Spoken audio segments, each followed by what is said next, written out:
You give way too many fucks, and it's holding you back. There, I said it. I said it. Oh my God.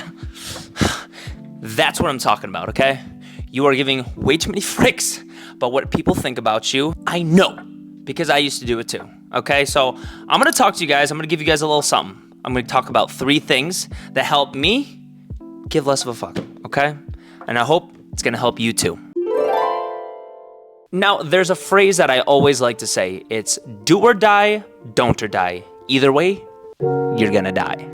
Now, that sounds kind of harsh, right? But I think it's as real as it gets. And I would not want it any other way. I don't actually know if it's like a quote from somebody, but my brain put 2 to 2 together. And one day I thought of it and I was like, this makes sense. So what do I mean by this? It's pretty simple. So let me explain.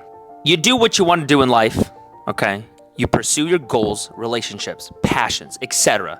Then you die. Or you talk yourself out of it, decide you'd rather be comfortable, and just let your life unravel into whatever happens, and then you die.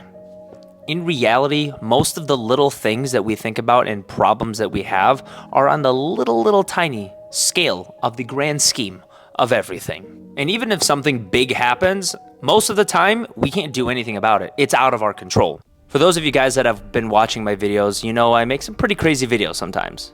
And I do some weird stuff in weird places, public places. I get weird looks. And I love doing that. But I didn't always.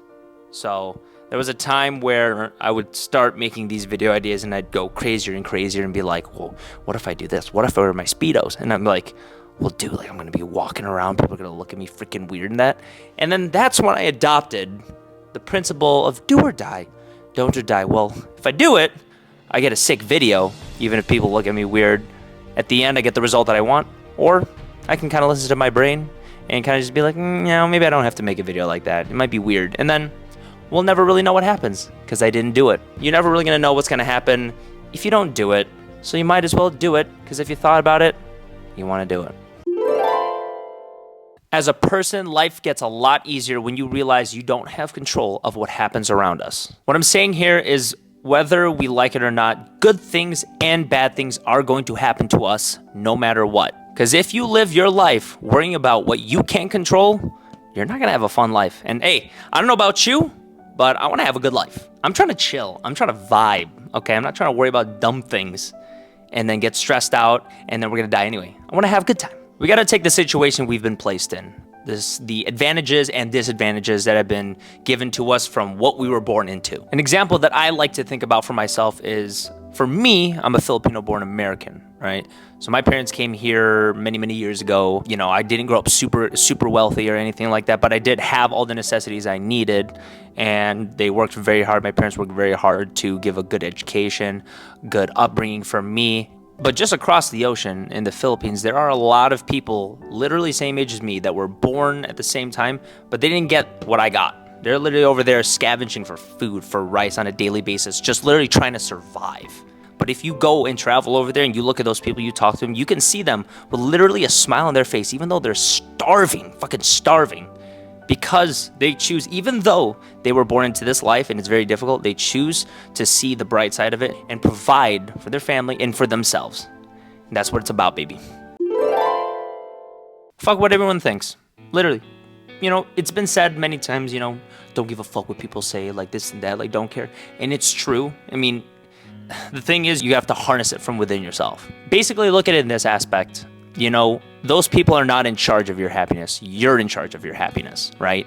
So if you're doing things that you like to do, that you want to do, that make you happy, then who fucking cares what those other people think? They might look at you weird. They might say, why is he doing that? Right? But it's like, okay, I'm having a good time and you're just over there judging me. Yeah, okay. You are the loser here, buddy. Let me tell you guys something, okay? For those of you that don't know, I've got Tourette's. So I'm like, literally all the fucking time. So when I was a kid, I used to think that, oh man, I don't want to like make freaking noises and shit like that because it's obviously a little bit weird. You're making loud noises, you're twitching, you're going like, So when I was a kid, I didn't want to be looked at as weird or like, why is that guy having that weird thingy right? And so I would like hold it back, but I would make it worse because then when I would get home, I'd literally just unleash like a flurry of like, that was not good. It's not good, okay? And as I got older, I literally realized, yo, this is a part of me. This is not gonna go away. So I'm literally just gonna unleash my Tourette's every single day. And now as an adult, dude, I don't fucking give a shit. I will literally be in a restaurant eating a salad and then it'll be quiet and I'll be like, "Ah! Ah!" Because it's what I do. It's a part of me. I can't help it. And you can't help what you have either, whatever it is you got. You know, I mean, it might not be Tourette's like what I have, but I know you got something. Don't fucking hold yourself back because that's limiting you from your potential. No matter what, people are gonna either think you're weird, they don't want to talk to you, they don't want to associate with you, or they're gonna think you're fucking dope and you're cool and they want to be your friend. And for context, I'm gonna show you guys some clips of me asking people at my gym what they thought about me and my Tourette's. What were your thoughts when you first saw me Twitch? Man, he's got Tourette's. About me? Did you say, hey, I'm gonna treat this guy differently? Yes. In what way? He has Tourette's. Did you know that I had Tourette's? No, I didn't. What are your thoughts about it? Did you treat me any differently? No. Do you have anything to say for any kids out there that, you know, may have the same thing that I do, that are afraid to go out in public, to show their true selves? Just, you know, What are your thoughts about me with Tourette's? I was kind of scared. And then how about now? Like, I'm still a little scared, but like I still rock with it, you know what I mean? It's like, that's just But, like, who you now, are. What do you think about this guy? At the end of the day, I just saw you as another person trying to push themselves and others around them. My final For the thoughts for the kids, Gibbs in person is hilarious, more than in his videos. Ah, gracias, señor. Sí, thank you. See that? No matter what, there's gonna be people that like you, understand you, and there's gonna be people that think you're freaking weird, and you're like, why is he doing that? Or they just don't like you for whatever freaking reason. It doesn't matter. To summarize everything, do what you wanna do. Do what you love in life, and let your journey unfold. And that's it. It's literally it. Okay? Love you guys, and I'll see you in the next video.